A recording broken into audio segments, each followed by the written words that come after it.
aerospace and defense manufacturing, machines and automation, additive manufacturing, smart manufacturing, global manufacturing economy. Welcome to Advanced Manufacturing Now, the podcast for manufacturing professionals, powered by SME. From the design screen to the shop floor to final assembly, we drive the conversation about making manufacturing smarter by connecting people who are passionate about manufacturing. Hello, and welcome to Advanced Manufacturing Now, the podcast for manufacturing professionals. I'm your host, Steve Plum, Editor-in-Chief for SME Media. Please remember to like and subscribe to get new episodes delivered to your feed each week. I'm joined today by Kelly Visconti, who is Principal Deputy Director of the Office of Manufacturing and Energy Supply Chains, or MESC, at DOE, which was launched about 3 years ago. So working with various teams and organizations, MESC implements programs to strengthen U.S. manufacturing and industrial supply chains and workforce, much like SME. As a chemical engineer by trade, Kelly has a decade of public sector experience in DOE and DOD with a focus on industry and manufacturing, and spent the first 10 years as an engineer in the industrial gas sector. Thanks for joining us, Kelly. Thanks so much for having me, Steve. I had a chance to listen to some recent episodes, and I'm honored to be in such good company as John Wazinski from America Makes, Melanie Lang. I've been to Rapid, so a big fan of SME. Been a part of my career over the last decade or so. Great. Well, hopefully you can make it to some more shows. Rapid's coming up in Detroit in April. So I was wondering if you could start. I know it's a relatively new organization, but give us an overview of MESC's role within the Department of Energy and how it supports the manufacturing sector. Absolutely. So, Steve, we're really about making sure that we have the ability to produce the materials, components, and systems that we need across a broad range of energy systems domestically, and that we're doing it so we're making things here, we're putting Americans to work, and we're ensuring that we are not reliant on foreign adversaries for the important materials and products that we need, again, across multiple energy systems to ensure our economic and national defense. We do this through a couple different ways, supporting manufacturers directly through financial assistance and technical assistance, as well as workforce development programs and working with small and medium-sized companies across the board. So was there a big impetus to start this, and what are some of the challenges that the sector faces that you wanted to address? So this office was stood up 3 years ago with the passing of the bipartisan infrastructure law and the recognition that the type of work that we're doing in MESC around partnering with companies and driving the actual commercialization and production of products really needed an emphasis and focus. The Department of Energy has worked on advanced manufacturing technology development for decades. My previous roles in the department, I was a part of our energy efficiency renewable energy office, working in what we used to call the advanced manufacturing office, which is now split into two components.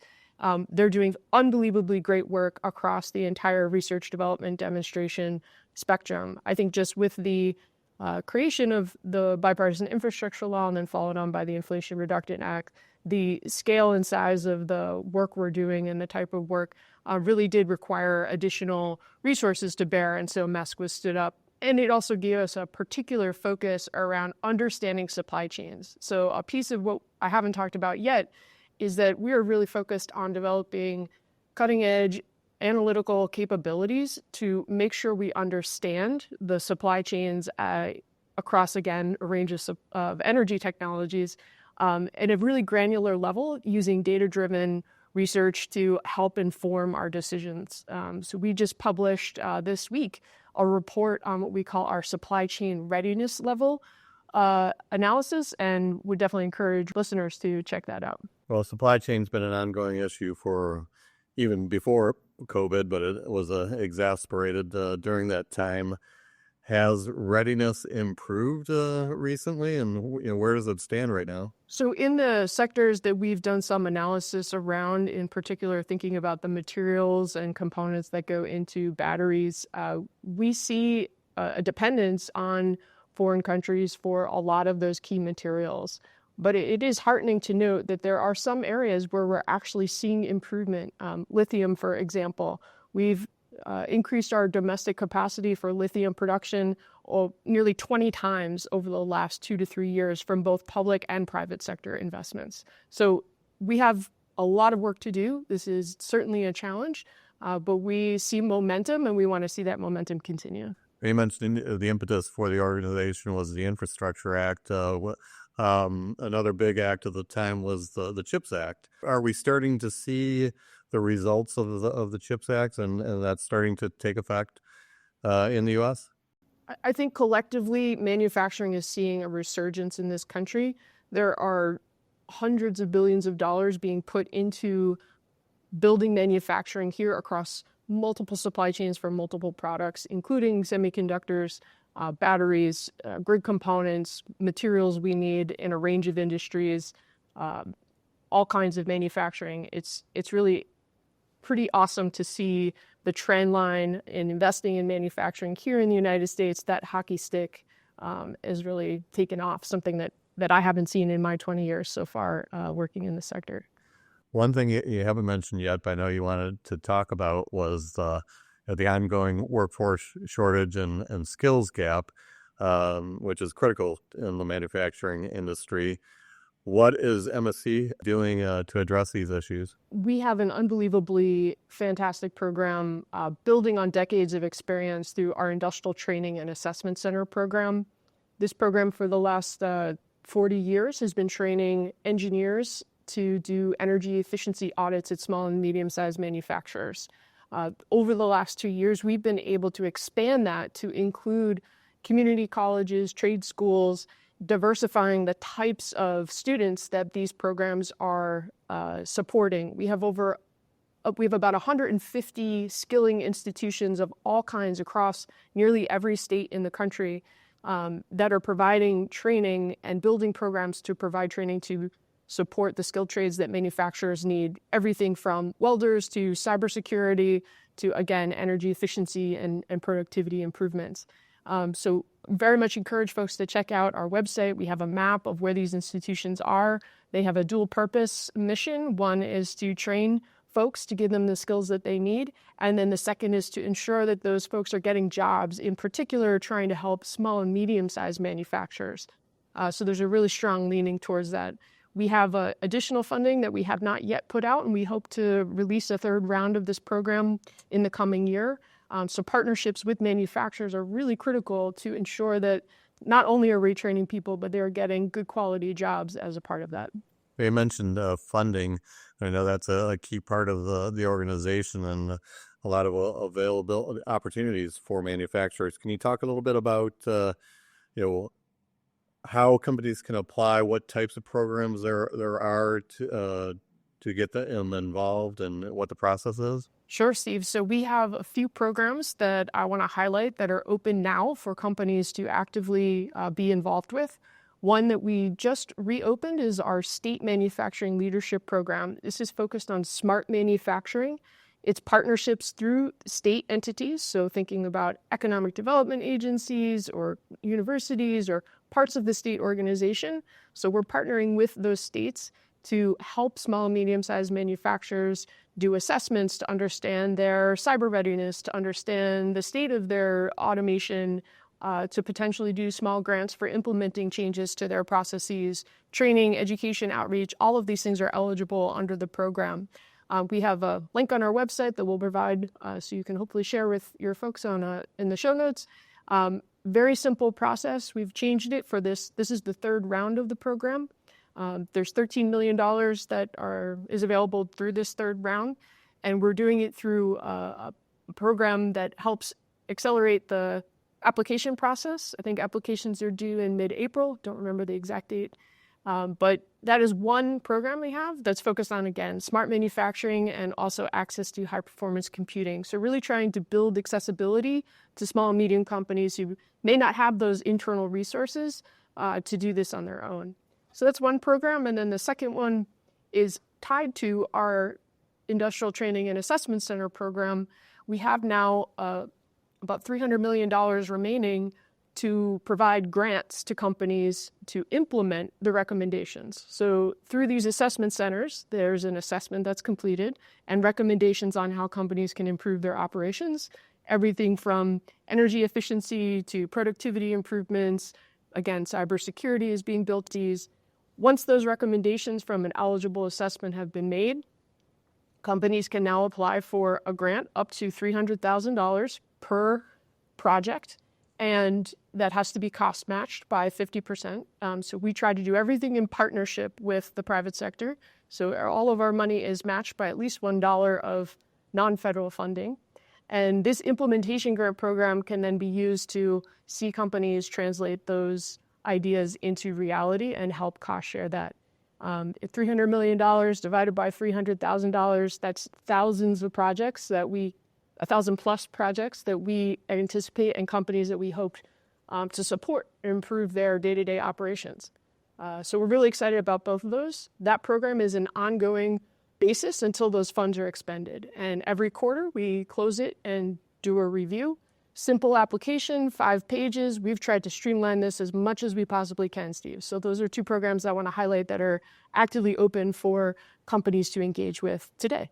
Are you already starting to see some of the benefits from companies that have received the funding? And can you share any examples? Yeah, our assessments typically identify about $150,000 in energy saving opportunities per assessment. And there have been 20,000 assessments that have been completed. So if you're really talking about impact, it's really an unbelievable program to help, again, the smaller companies that are the backbone of this country. 90% plus of manufacturers are small and mediums, and some very large percentage of them are 20 employees or less. So we really see this program as a great way to help lower costs, improve energy efficiency, and really drive productivity in U.S. manufacturing. I'm not a math major, but it sounds like some big numbers when you add up all the benefits there. Yeah, we are very excited about this program. We also have some larger grants that we have given to companies in, again, a cost-shared manner, helping really retrofit or build out new factories. So this is helping ensure the supply chains we need for on the larger scale and really driving those forward. So we're seeing impacts across the board. And through those, we're going to have about 50,000 new manufacturing jobs here in the United States that will be contributing to local economies and our overall economy and shoring up our supply chains. So in addition to the various grants that you offer for energy manufacturing and workforce development, I know you also have a big analytical team that works to identify vulnerabilities and opportunities across supply chains. Can you share some of the initial insights and findings from this? So, Steve, we have a fantastic consortia that we built in partnership with our national laboratories, the Modeling, Mapping, and Analysis Consortium. There are several different analytical products that are coming out. The one that I referenced earlier around supply chain readiness levels, looking at, again, from raw material all the way through final component. Where do the materials come from? What is the demand for these materials expected to be? And where is the supply coming from? And where do we have gaps? And trying to use that to help help us inform the decisions we make in our programmatic funding, not just within MESC, but within the broader DOE, and we hope the private sector as well, to make sure everyone is informed. So that's one of the products that we are really excited about. And again, the report just came out last week. And technology seems to be progressing at an unprecedented rate. While some smaller companies are still grappling with Industry 2.0 or Industry 3.0, others are already moving ahead to Industry 4.0 and even talk of Industry 5.0. From your perspective, what role does advanced manufacturing play in bolstering the national security and reducing reliance on foreign energy sources? And what are the challenges for manufacturers in implementing these, including the intersection of connectivity and cybersecurity? So, Steve, we've seen in particular in our larger grants, companies looking to adopt newer advanced technologies. So looking at things like automation, smart control systems, advanced sensors, use of machine learning to really improve.